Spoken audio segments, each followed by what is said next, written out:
with a close-up. Probably should have put this at an angle like I said I was going to. That's what they make wood putty for. It is so difficult to make this thing work like it's supposed to. I feel like there's probably a lot of us that aren't very good at this. And when we try to do it, we're getting the results that I'm getting.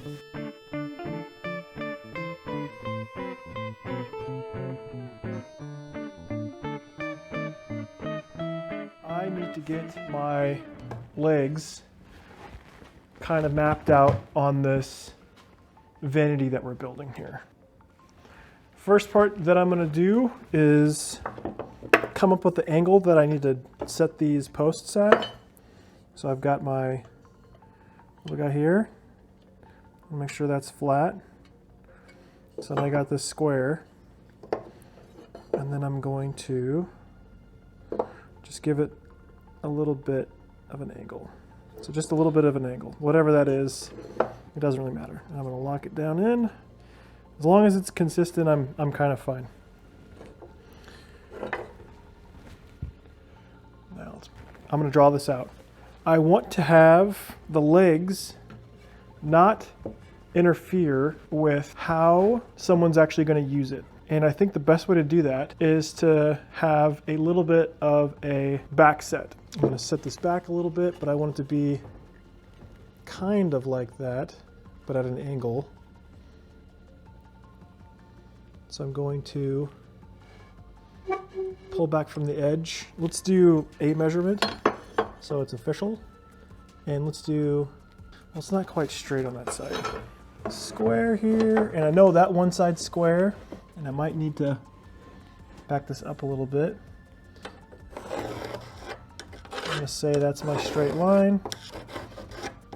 Really what I'm doing at this point, making sure it's got at least somewhere to go. I don't know if I want to take off 2 inches. That seems like quite a bit for making this mistake over here. I wonder if I can fill it in. I don't know. Maybe that's just a lesson learned. And let's set this back 1 inch. So here's our chisel, and this is our outside edge. I might want to try to keep my line for just now. I don't know how to make that fancier as far as keeping lines and stuff. Here, let's do that better. So we need to only remove the line. Let's give this new chisel a chance. This board is not quite straight, but I think it should be good enough. So let's take our mallet here. I'm just going to come out from the side here. That's a little bit louder than I want it to be. Let's put those tools in. Let's score this. And in the effort of keeping that line,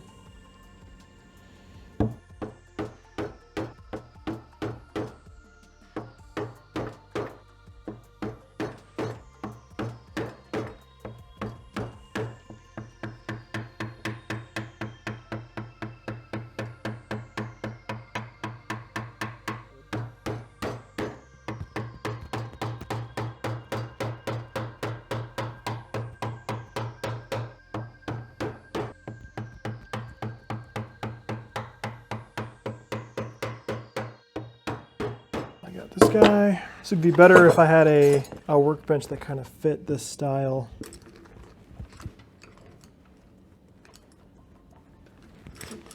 Come on, buddy. I don't want to get too close to the edge because I don't want to make a mistake here. I just recently sharpened these two, so they are pretty sharp. Look at the color of that. There we go. Let's kind of drill it up. Let's get a different angle on this one. So let's do with a close-up.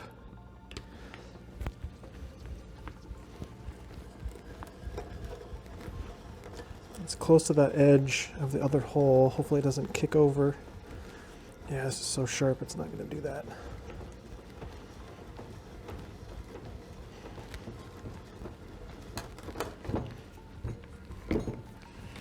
There we go. Just kind of run it up.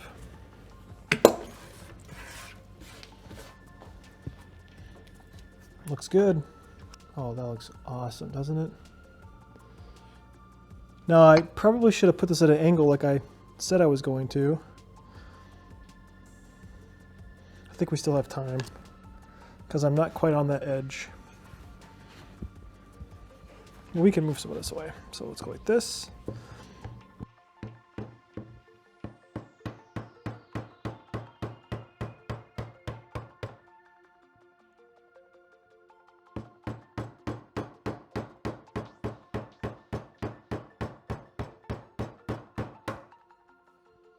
Kind of see here my gap has popped a little bit. I'm gonna have to fill that in somehow.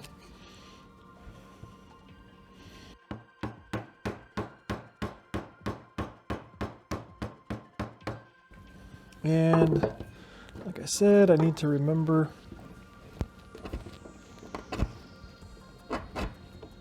probably deserves a little bit of a sharpening.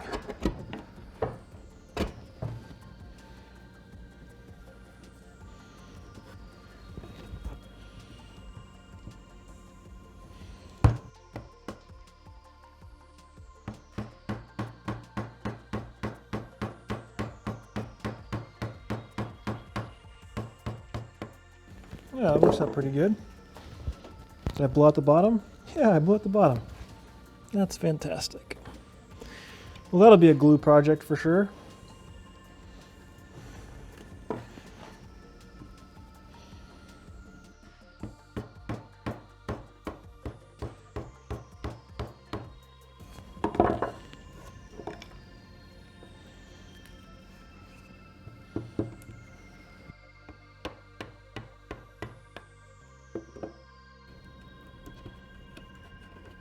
That's a lesson learned. I should have probably scored out the bottom of this, because look at that.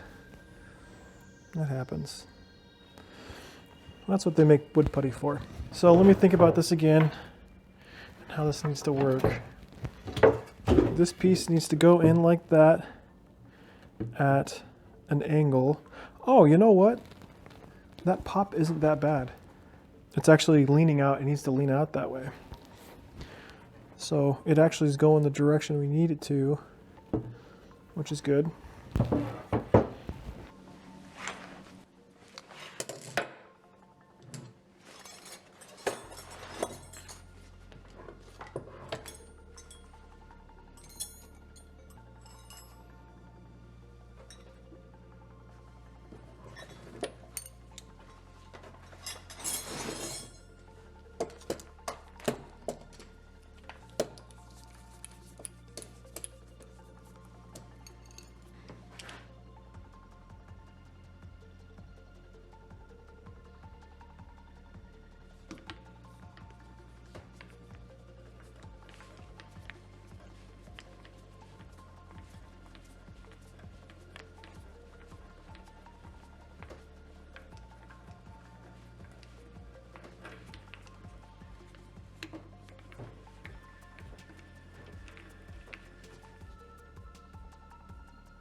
I've been using this Ward's Master number 9 plane to plane this guy down. This is a vanity table I'm building for my wife. Again, I feel like I've said this before, the YouTube videos that we watch where we're seeing masters of woodworking doing what they do so flawlessly, it's really hard to put it into words. This is so difficult to do. To make this flat, this is all wood that I've cut down, milled it with a chainsaw mill and a little jig. And the wood's, as you can imagine, like this. I don't have a planer. They're very expensive. I'm using this plane to get the job done, to make it flat. It is so difficult to make this thing work like it's supposed to make it angled just right and get the perfect amount of dig and to go with the grain. If you don't go with the grain, it's like catching. And if you do go with the grain, sometimes it just doesn't really feel like it's digging in enough and you're not cutting enough, so you angle it down and then it's difficult. I feel like there's probably a lot of us that aren't very good at this. And when we try to do it, we're getting the results that I'm getting, which are gouges on the left-hand side, or something that seems like it should only take a half an hour, a couple quick strokes, maybe like 50 strokes. I have a very strong feeling that this is going to take me about 3 hours to plane down. Is that normal? To hand plane this down, is it 3 hours? I remember being a kid and watching, I can't remember the show. Here's the show. This is what the show was. This was the guy. He was on PBS and he only used hand tools. I remember watching that guy and he had a heck of a build. Strong dude. I am not a strong dude. And I feel like I need to rebuild the handle. It just doesn't feel, I mean, obviously you can see it's broken a little bit, but I need a better grip. My hand isn't too big, but I need a better grip for that. If you're out there and you feel the same way I do, just know you're not alone. I imagine there's a lot of us that when we watch people do the magical things that they do with the tools that we also have, and they're able to get such an amazing thing out of it, or they're maybe able to work with the wood in a way that it's beautiful and it sings. I think we're gonna get there one day. I really do. I don't think there's a shortcut to this, unless there's a talent that I don't have. But if you don't have talent, then you can develop skill. I'm not giving up. I'm going to get good at hand planing because I own a hand plane and I don't own a planer, which would cost me $800. I went to Rockler today for I think it was a 9-inch planer. I think the cheapest one they had was $900. I can't get away with that. My wife would not let me get away with that. Not at all. Not at all. Not gonna happen. If you're out there and you're seeing these master carpenters, you're seeing them, it's working out great. And then we try to replicate it, and this is what we get. I want you to see this. Look at this. This is what's happening. We're gonna get it though. We will get this. We will understand how to do this. I will get better at this. We will get better at this. What is it? What do they say? Someone that does the same thing repeatedly and expects a different outcome is crazy. Well, if you repeat the same thing over and over again, it'll make you insanely good. There you go. That's stupid.